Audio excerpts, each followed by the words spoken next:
Lesson 10-8, Triangles. By the end of today's lesson, you will be able to classify triangles by side lengths and angle measures. I won't be able to do the construct the triangles because I can't use a compass on here, so you can look at that part in the book, but I'll go over the rest of the lesson here on the video.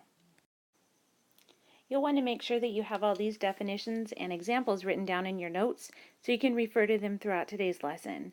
So the first one is equilateral triangle, and that's right here, this triangle A, where all sides are congruent.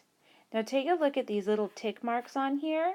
These tick marks, the matching tick marks, indicate congruent sides. So these all have one single tick mark, which means those sides are congruent. The next one here, B, is an isosceles triangle, where it has two congruent sides.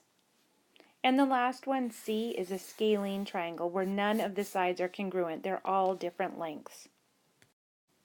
Another way to classify triangles would be by their angles.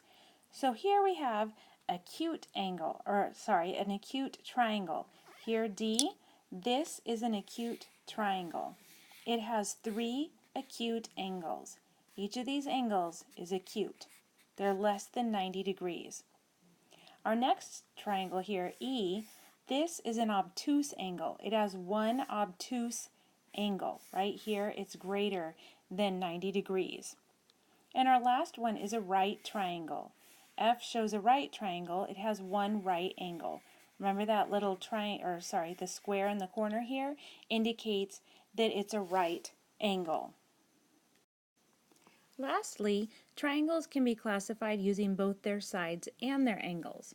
So here in triangle G, we see these tick marks here, which means those sides are congruent, but it also has a right angle. Whenever you have a triangle with two congruent sides and one right angle, that's called an isosceles right triangle. So you're combining the definition of isosceles triangle, where it has two sides that are congruent, and the right triangle, where it has a right angle. Here on H, we have a scalene obtuse triangle. So none of the sides are congruent. There's no tick marks here, so that's a scalene triangle. But then it has this obtuse angle, so it's a scalene obtuse triangle. You'll want to make sure that you have all these definitions handy as you go on and do today's lesson.